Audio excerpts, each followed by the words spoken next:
job introducing us. Thank you for having us here today. My name is Erin Stevens. I'm a landscape architect in Charleston with Circulus. And I'm Andy Sternhead from New Orleans with Wagner Ball. We've built our practice around nature, and I think we're a little bit unique as an architect in the resilient space. So thank you for the opportunity to be here and present with Erin and some of our work together and some of our work in New Orleans. A lot of friendly people in the room and faces in the room from some of our work in Charleston. Wanted to show you a lot of images today to set the stage. It's more like a survey across scales of how nature can play a role in different types of plans from a region to a building site. And then Erin and I will talk about a project we worked on together in Charleston for the Charleston Comp Plan and a specific example Erin's continuing to work on there. So a lot of pictures. We're architects working in resilient space, working across scales and across the coasts. We're about 22 people in New Orleans, so very small, but we worked through partnerships, leveraging a lot of expertise in engineering and ecology to work in all of these places. Really a design-based approach that starts with nature at its base. It's a layered approach, it's design-based, it's iterative. I think we work through workshops, as maybe some of you have seen for Dutch Dialogues Charleston. I'm trying to bring a lot of people around tables together to integrate ideas. But always with the base, and soils and water biodiversity is the first thing we look at. So starting with the biggest scale, Louisiana SAFE is a 6-parish regional adaptation strategy, 6 counties around New Orleans. It was looking at the corollary, so the state has a 50-year coastal master plan, nature-based solutions outside the levees. This was a 50-year corollary inside the levees. How could we integrate adaptation resilience planning within the urban environment? Louisiana, over time, is facing this coastal crisis, which many of you are probably familiar with, and the projection in the future. The coastal master plan, green infrastructure outside the levees won't rebuild what we lose, but it'll help protect us for the future. Inside the levees, we've got residual risk based on elevation, lots of different forces of water, and so it's ultimately a multiple lines of defense strategy. Many of those lines of defense are natural. Kind of a showcase project. This project was unique, LA Safe. We served as the lead designer on a much larger team, but the planning process actually funded pilot projects within each of those parishes. So it wasn't only a regional strategy, it was a parish scale strategy and all the way down to the project sites. That was all included in the funding. It was $48 million CDBG NDR grant from the state. This is, I think, the best project that demonstrates the principles of the plan. It wasn't one of those funded projects, but very closely related. This is the Ile-de-Jean-Charles community resettlement. You may have read this in the news recently. The first community to be wholesale relocated in the United States. It's a historic tribal community. This is what their landscape looks like now, way out on the edge of the eroding marsh. It's a tribal community that elected to relocate themselves with the state support of the state grant to this site. Doesn't look at all like where they came from or where their heritage is grounded in that landscape, tied to water, tied to ecology, in very deep cultural ways. So this challenge of this project, one of the root challenges, besides the kind of generational trauma of a tribal community that's been relocated historically, that maintains that legacy of trauma, is how do you translate their ties to water and landscape to a new site that doesn't have much water? Big master planning challenge, even though the community was doing it themselves and elected to do it themselves. So we worked over 2017, 2018 to create a master plan for this new site, a site where the community could move to together, could grow, could support itself through some economic development, a community center. All of these aspects were centered around water and the kind of stormwater management approaches that we took on site, new detention ponds that served as community centers. We kind of regraded that farmland hydrology to reconstitute historic value that was on the site, and that became the center for residential development. So really trying to put nature at the heart of community. That's a community building on the detention ponds. Great landscape planting planning here. We partnered with Olin out of Philadelphia. This was, as of earlier this year, the first phase of ponds under construction, and you see the bayou, kind of renewed bayou in the background. This is what we thought the community would look like. and this was how it ended up. And I think you could critique this in many ways, and it's still yet to be seen if it's a successful project. But the fact that the community is actually moving, despite so many headwinds, is a great success in my opinion, even though the actual reality doesn't quite look like the drawing. And you'll notice that most of the landscape is what's missing. So even though the hydrology worked, a lot of the base level fundamental aspects of the plan did come to fruition, that landscape was beat out almost entirely. It was a victim of the project's success. More people chose to move than we expected. So I think as we think about what this means for the planning process and budgeting for landscape and nature-based solutions, there are oftentimes soft things that get cut, especially in a project that's not led by landscape or nature-based advocates. So maybe we have to qualify what success means a little bit, and maybe work a little harder to establish advocates higher up. You see what the houses look like today. The first community members moved in 2 weeks ago. At the next scale down, this is kind of the city and the district scale. So we're talking about the region, the demonstration project.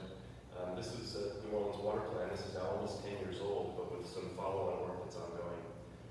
This is the scale of the city of New Orleans with levees, and certain city districts, basically hydrological subbasins within the city. How do we plan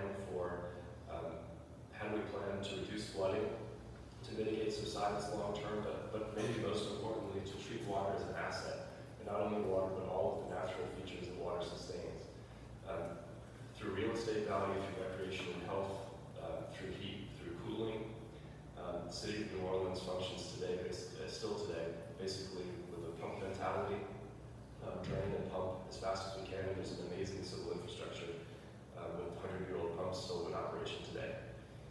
The basis of the plan was this paradigm shift, really putting nature at every step along the way, from high ground to low ground. That means different things in terms of infiltration and runoff and different opportunities, but fundamentally slowing the story and making the landscape work like it did before the pumps.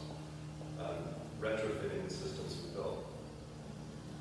The project looked across multiple scales, from the parcel scale all the way up to hero projects. And I think through modeling, we determined that that's actually the most impactful project scale you can work at. So a hero project is something like the zoo, or a golf course. Big projects that can store a lot of water, that have a lot of space for nature. Those are the projects that really make a difference, working in coordination with that civil infrastructure. Those projects come together. We propose a living system, kind of a blue-green retrofit across the city and its surrounding basins. The first districts to be implemented from that plan is in Gentilly. This is one of the lowest lines. The neighborhood is between sea level and -8, so it's a very low lying neighborhood. You have to manage water carefully in a landscape like that. The planning process began 10 years ago with these kind of sketches, and I think that's another thing that's important to consider in nature-based planning. It often starts with a sketch, and that sketch idea can inspire a generation of infrastructural work. We keep returning to that idea. So Gentilly was this $140 million that was also CDBG NDR in 2016. A suite of projects interconnected in this low-lying part of the city, so working in neutral grounds, median spaces, putting in new canals, putting in stormwater in parks and school properties and community centers. Here's the magnitude of the 10-year storm flooding challenge. This is probably a little hard to see back there, but this is the flood reduction.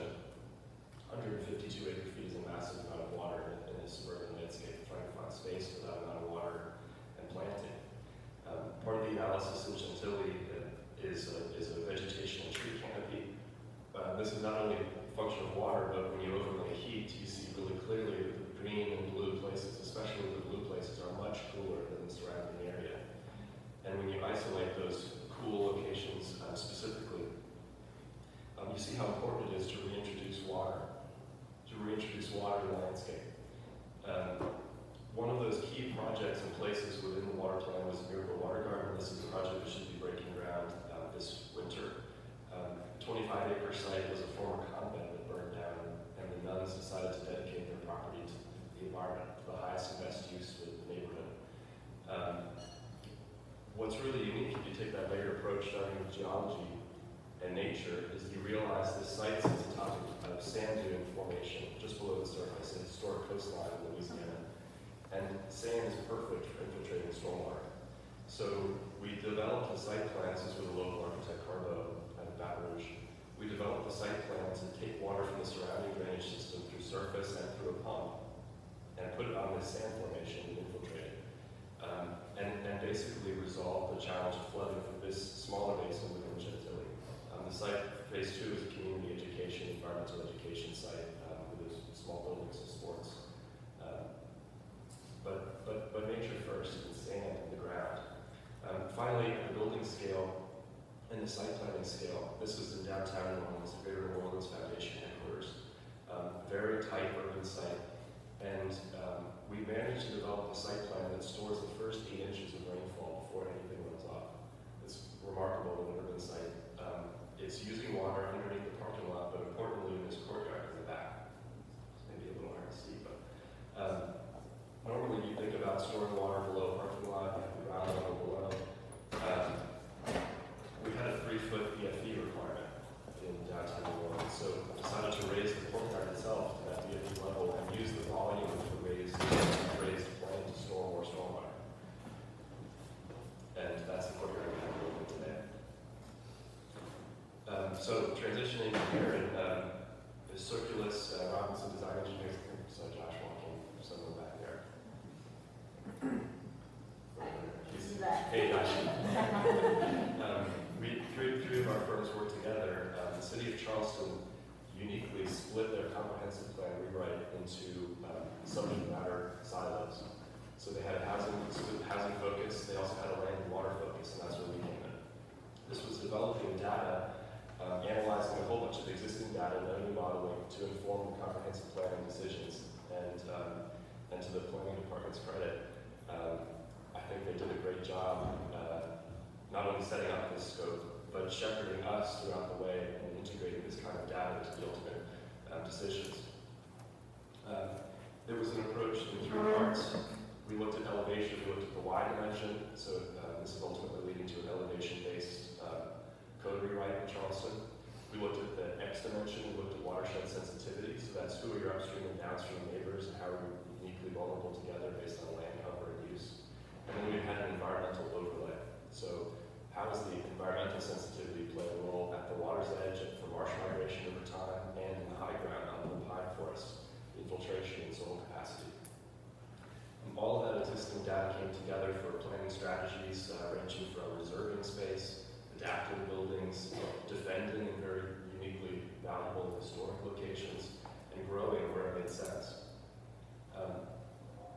This information is online. You can find more value looking at it a little bit closer up. But we went across the region and then down through each planning area, identifying elevation-based and landscape-sensitive zones that are ultimately guiding decision-making today. And I'll let Erin take you through down in scale. Great. Thank you. Okay, so I'm going to start off just by talking a little bit more about this land and water analysis, and then I'm going to talk about how the recommendations in this planning exercise that we did are informing current nature-based solutions in Charleston. So as Amy mentioned, we developed these categories for zones and strategies, and we thought that in order to set a framework to determine the best way to design landscapes to respond to these unique conditions, we developed these 4 landscape typologies, and they were based on things like salinity, tidal influence, flooding, soil types, elevation. And the 4 that we came up with for Charleston are the coastal edge community. So these are areas that have tidally influenced flooding. They also have higher levels of salinity, so the plant species have to be more tolerant to that. We have the lowland floodplain areas. Those are the regions that are more susceptible to compound flooding, poorly drained soils, lower inland areas.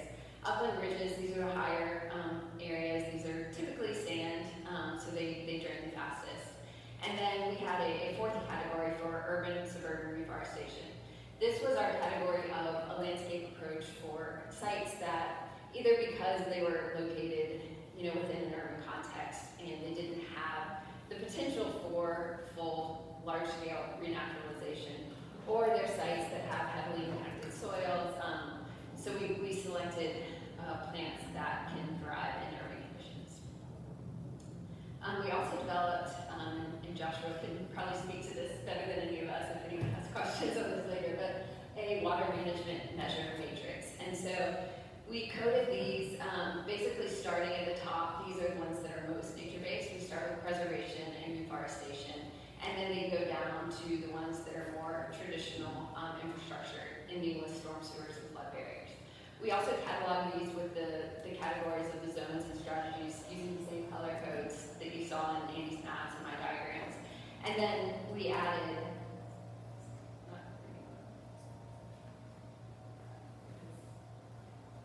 all this stuff is available online too, so it's not intended to read every word right now.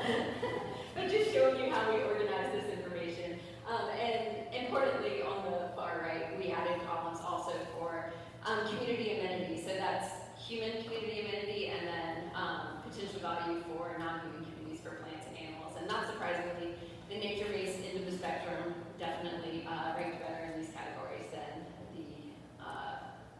the more traditional gray infrastructure.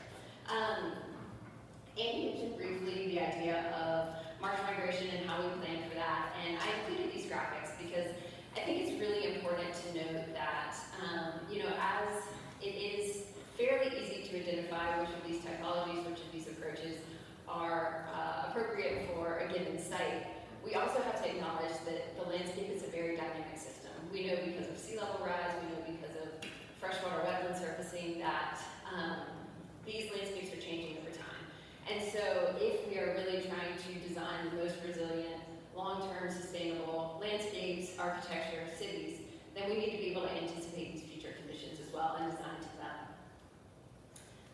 So now, with all of that in mind, I'm going to talk a little bit about a site that we are working on right now. We are part of a team with Biohabitats, Weston Sampson, and some other folks. And this site is it is a island. It's really dark up there. I'm sorry. It's hard to see. But it is a small island of 32 townhomes. It's in an established suburban neighborhood. It's got golf course views, pond views. Seems like a really lovely place, right? Until it's not. The sketch at the top is a sketch that we did showing the townhome sites during the October 2015 flooding. The water was up to the rooftops, and this is a severe repetitive loss property. You can see in the bottom left-hand corner a less intrusive flood, but also a significantly catastrophic one. We put an image of it during dry times, and then at the far right, this was demolition. The city was able to buy these properties out with FEMA funding, and so they demolished the townhomes and left this and said, okay, what do we do now? what's the right thing to do?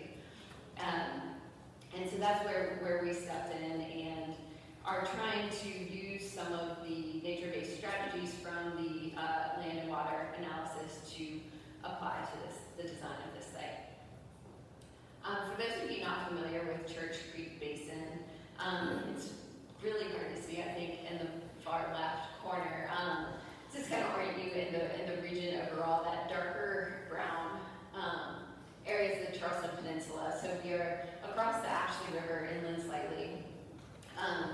You can see in the larger map, the area where Church Creek lets out into the Ashley River is a traditional winding creek.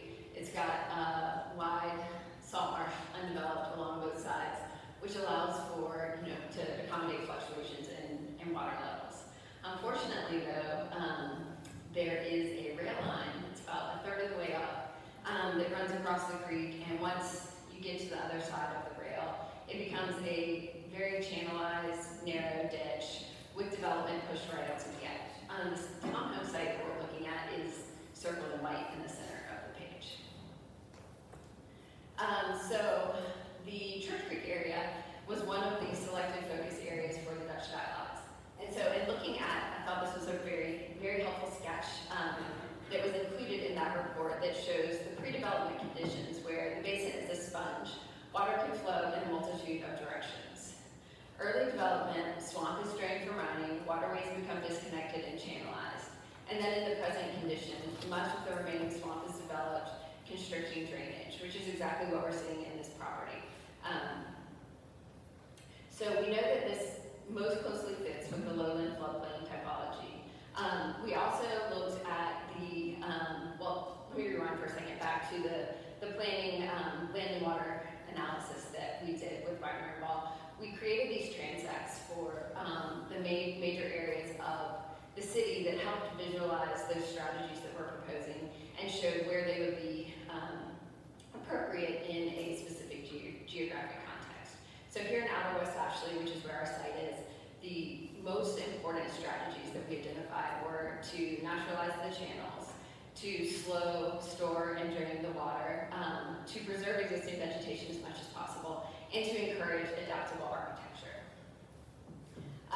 The site is within a large upstream tidal sub-watershed, so it's got the constricted flow getting to the river. If you look at it in terms of elevation, it's quite low, which makes sense for why it would be the site of so much flooding. It is not expected to be directly affected by 3 feet of sea level rise, but it is within the 100-year floodplain. And especially for how far inland it is particularly susceptible to significant storm surge during a Category 3 at high tide maximum storm surge. So, if we all can agree that we are here because of the various human interventions along the way, we need to figure out what do we do at a landscape scale so that we can reestablish some of the previous patterns and hopefully ameliorate some of the flooding that was caused by these human interventions. So what does that mean from a site perspective? Well, after you get the buildings out of the way in this case, the site has been regraded to create a series of meadows that are floodable. They allow the water to flow in multiple directions across the site. We preserve the existing trees where we can. And then we also introduced a complex community of plants that will hopefully support a more robust ecology as the plant communities are established. Here's some section views of the property, what it would look like. It's mostly, flooded meadows after rain. But there are opportunities for trails along the ridges and the maintenance paths. This is also where the shade trees are so that the community can get out and explore the site. And the goal overall, in conclusion, is that by using these nature-based approaches, we hope that the next time there's a major flood in this area, it goes from looking like this to something like this. Thanks.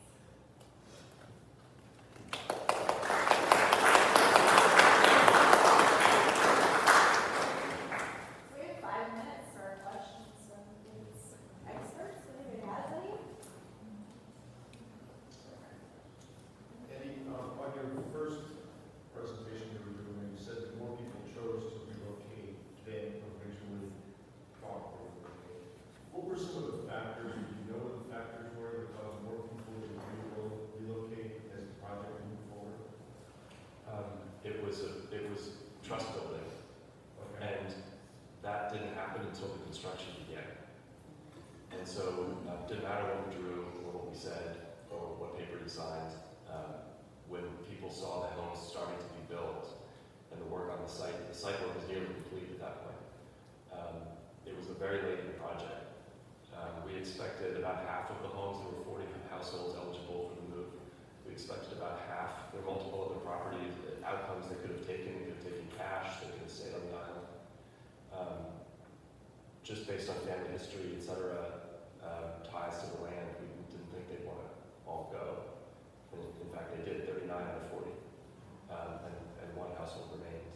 But it didn't take until the foundations literally were being poured, and that kind of scrambled the budget, but turned out to strengthen the community in the end, I think. Thank you. Follow along on that, being out the great distance of it, right? The landscape, the road connection ties you to your home, ecology. Was there, has that shifted, or has there been any from the resident standpoint that are relocating? Is that something that really had drawn them into thinking about what it would look like?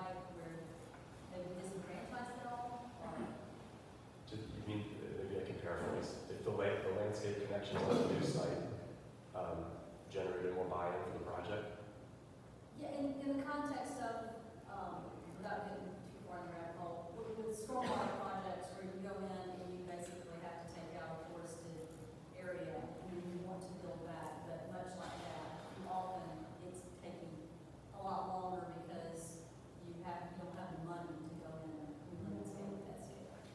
So it doesn't look like what what you envisioned, right? You missed that. So does that change that trust in that community, and then how you might be able to do that for another community if you can't get that piece back?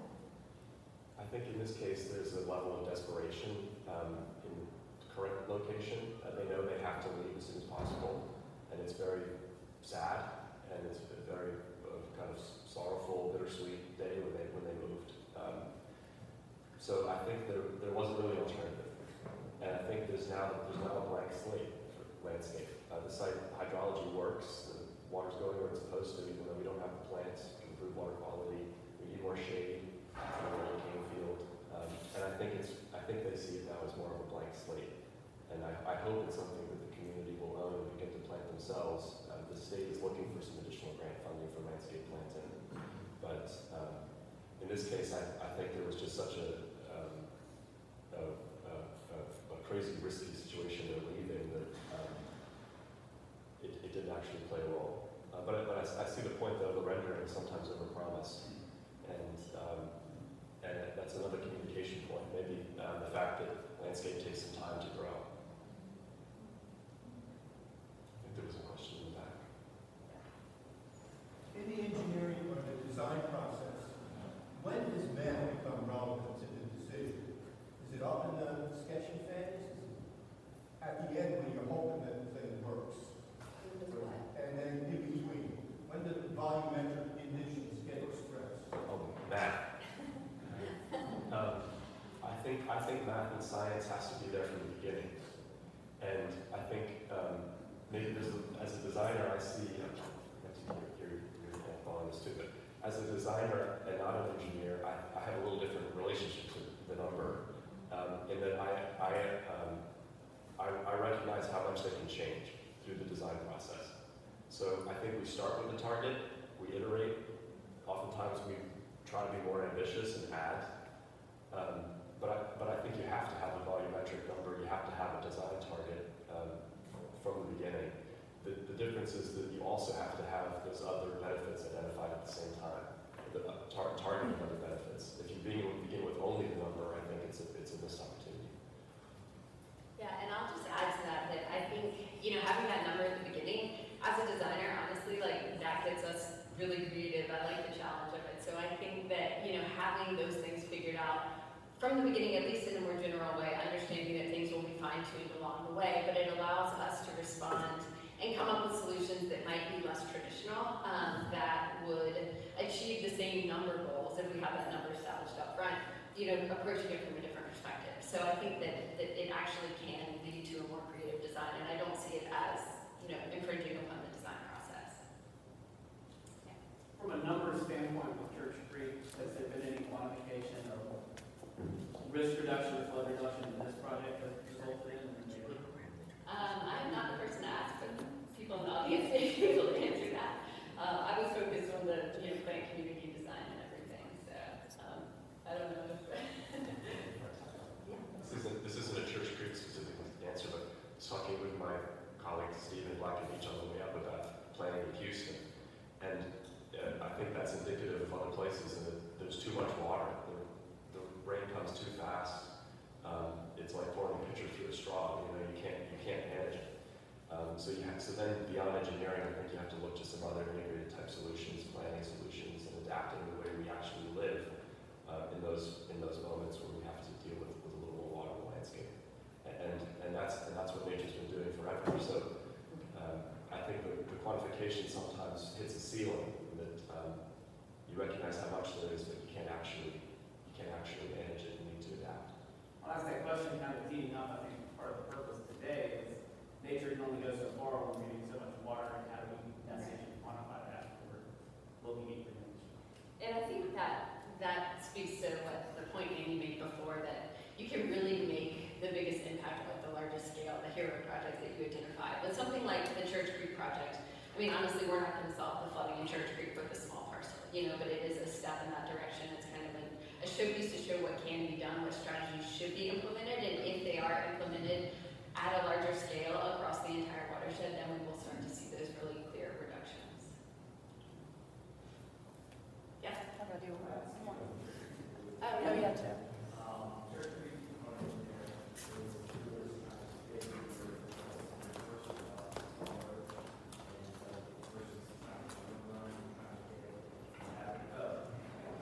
Can you start over?